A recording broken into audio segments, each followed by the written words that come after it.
ऐतिहासिक परिवर्तन हुए, उन सब के पीछे एक ही शक्ति थी। वो शक्ति थी आत्मविश्वास की। ईश्वर ने हमें भय की भावना नहीं अपितु शक्ति की भावना प्रदान की। उसने हमें प्रेम करना सिखाया है और सुलझा हुआ मस्तिष्क दिया है। फिर भी अधिकांश लोग स्वयं को अपनी दुर्बलताओं से मापते हैं, अपने सामर्थ्य से नहीं। यह बहुत कम लोग सोचते हैं कि हम में कितनी शक्ति है। हाँ, हम में कितनी दुर्बलता है इसका हिसाब फटाफट लगा लेंगे। हमारे जीवन में कितनी खुशियां है इस नजरे से नहीं देखेंगे, बल्कि दुखों का हिसाब लगाएंगे, संकटों को गिनेंगे। मनुष्य अपने महत्व को अपने विजय से मापने की अपेक्षा अपने पराजय से मापते हैं। ऐसे लोग अपने विजय की आकांक्षा को मात्र स्वप्न ही समझते हैं, उसे अपने जीवन का अंग नहीं मानते। तुलनात्मक दृष्टि से देखा जाए तो बहुत कम लोग ऐसे होते हैं जो अपनी सामर्थ्य का उचित मूल्यांकन कर पाते हैं। अधिकांश लोग तो अपनी विजय को किसी अन्य सामर्थ्य की विजय मान बैठते हैं। तथापि विश्वास ही एकमात्र शक्ति नहीं, वह महानतम शक्तियों में से एक है। युद्ध में बंदूक नहीं अपितु तो मनुष्य के भीतर का आत्मविश्वास लड़ता है। शेरपा तेनसिंह ने हिमालय पर विजय प्राप्त नहीं की थी, विजय पाई थी उसके आत्मविश्वास ने। गात का मानवीर गोलियत जब इजरायली शिविर में युद्ध करने के लिए पहुंचा तो उसने उसे ललकारते हुए कहा, यदि किसी में साहस हो तो आगे बढ़े, परंतु किसी ने साहस का परिचय नहीं दिया। उसकी दूसरी ललकार सुनकर डेविड नाम का एक सैनिक उससे युद्ध करने के लिए आगे बढ़ा। गोलियत दाढ़ रहा था, चिल्ला चिल्ला कर अपनी वीरता का बखान कर रहा था। डेविड जब साहस करके आगे बढ़ा तो वहां एकत्रित अनुभवी लोगों ने उसको अनेक प्रकार के शस्त्र पकड़ाए, किंतु उसने उन सबको वापस कर दिया। लोगों ने उसको बहुत समझा कि इसके बगैर वह किस प्रकार लड़ेगा। उसने कहा, मुझे इन शस्त्रों का अभ्यास नहीं, मैं इन्हें नहीं चला सकता। ये मेरे शस्त्र नहीं, मेरे पास अपने शस्त्र है जिनके सहारे मैं उससे लड़ूंगा। डेविड ने वे सारे शस्त्र वापस कर दिए, केवल अपनी गुलेल ली और सामने पड़े कुछ पत्थर उठा लिए। दूसरी ओर वो फिलिस्तीनी गोलियत सिर से पांव तक हथियारों से लैस और ढाल से ढका हुआ था। उसके पास बड़े बड़े घातक शस्त्र थे। गोलियत ने जब एक निहत्थे इजरायली युवक को यानी कि डेविड को अपने से युद्ध करने के लिए आगे बढ़ते हुए देखा तो फिर उसी प्रकार गर्व से भरकर उसे ललकारते हुए बोला, आओ मेरे समीप आओ, मैं तुम्हारा मांस नोच कर आकाश में उड़ने वाले चिलकाओं को खिलाऊंगा। उसकी गर्वोक्ति सुनकर डेविड ने उससे कहा, गोलियत, तुम तो मेरे पास ढाल और तलवार लेकर आए, किंतु मैं तुम्हारे पास उस ईश्वर से विश्वास लेकर आया हूं जिसकी आज्ञा का तूने उल्लंघन कर दिया।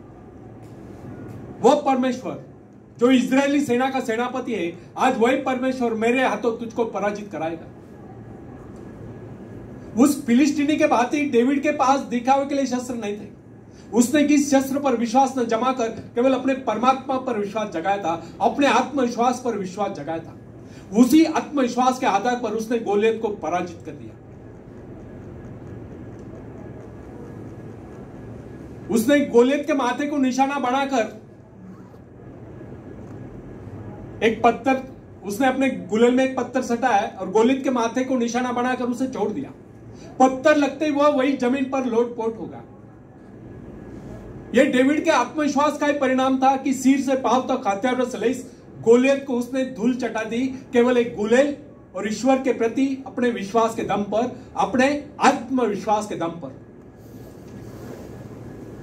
विवेकानंद जी भी यह कहा करते थे, जिनमें आत्मविश्वास है वही आस्तिक है और जिनमें आत्मविश्वास नहीं है वह नास्तिक है। तो विवेकानंद यह भी कहा करते थे, यदि आपका 33 करोड़ देवताओं पर विश्वास है और स्वयं पर विश्वास नहीं है तो भी आप नास्तिक हैं।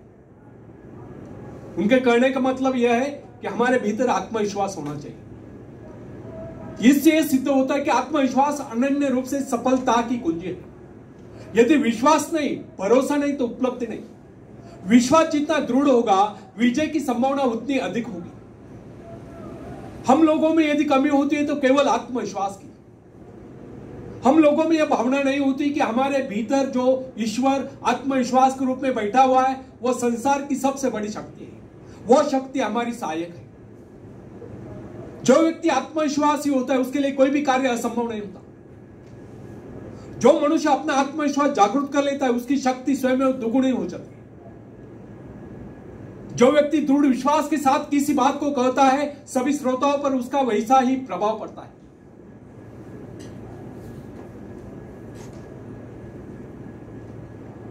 आत्मविश्वास के बल पर मनुष्य भयंकर से भयंकर परिस्थिति में भी अडिग रह सकता है। यदि मनुष्य में आत्मविश्वास न हो, न उसका परमात्मा की शक्ति पर विश्वास हो, तो वह कितनी महत्वाकांक्षाएं क्यों न पाल ले, वह उनकी पूर्ति नहीं कर सकता। यदि मनुष्य में आत्मविश्वास नहीं है तो प्रगति के यदि मनुष्य में आत्मविश्वास नहीं है तो वह कितना ही परिश्रम क्यों न कर ले, उसका सारा परिश्रम व्यर्थ ही जाए। जो व्यक्ति अविश्वासी होता है समझे कि वह जीवन के नियम के विरुद्ध कार्य कर रहा है, अतः उसका असफल होना निश्चित है, उसको किसी प्रकार की उपलब्धि नहीं मिल सकती। हंसने मुस्कुराने जैसा मामूली कार्य भी जिसमें व्यक्ति को जेब से कुछ खर्च नहीं करना पड़ता, बिना आत्मविश्वास के संभव नहीं। आत्मविश्वास के अभाव में ओठ भी मुस्कुराने से मना कर देते। फ्रेंड्स, यदि हम जीवन में सफलता चाहते हैं और हंसते हंसते इस जीवन को गुजारना चाहते हैं तो इसके लिए सर्वप्रथम हमें अपने भीतर आत्मविश्वास पैदा करना होगा। उन दो मनुष्यों में धरती और आकाश का अंतर होता है, जो अनात्मविश्वासी है और जो आत्मविश्वासी है। जो व्यक्ति आत्मविश्वास रहित होता है उसका जीवन कभी ऊपर की ओर उठ नहीं सकता, जबकि जो व्यक्ति आत्मविश्वासी होता है उसका जीवन ऊपर को उठे बिना नहीं रह सकता। संसार में जितने भी महान कार्य जिस किसी ने किए हैं वे सब साहस के आधार पर हुए और किए गए। आत्मविश्वासी व्यक्ति के शब्दकोश में असंभव शब्द होता है। जो लोग अपनी शक्तियों का अनुमान नहीं लगाते, जिनके जीवन की आकांक्षाएं मात्र खाने पीने तक ही सीमित रहती है, जो ये नहीं जानते कि उन्हें इस धरती पर परमात्मा ने किस कार्य विशेष के लिए भेजा है या उनकी इच्छा कोई कार्य विशेष करने की थी, वे लोग न तो आज तक संसार में कुछ कर पाए हैं, ना ही भविष्य में कुछ कर पाएंगे। मेरे पास एक न्यूयॉर्क का पत्र है, वो लिखता है, मैंने अब तक कुछ न पाया है, ना ही भविष्य में कुछ पाने की आशा रखता हूं। मैं सदा से ही अभागी रहा। मैंने जीवन में भूले किए हैं। जो कुछ भी कार्य करने का मैंने निश्चय किया उसमें लगभग मैं असफल ही रहा। मुझ में कभी आत्मविश्वास था ही नहीं और मैं समझता हूं भविष्य में मुझ में कभी आत्मविश्वास जागृत नहीं होगा। उस नवयुवक के असफल होने के कारण स्पष्ट थे। उसके असफल होने का मुख्य कारण उसकी मानसिक स्थिति थी। जिस आदमी की मानसिक स्थिति ऐसी होती उसको कभी सफलता नहीं मिल सकती। सफलता पहले मस्तिष्क में उपस्थित है, उसके बाद उसको कार्य रूप में प्राप्त किया जाता है। मन में यदि विश्वास हो तो मनुष्य अवश्य सफल होगा।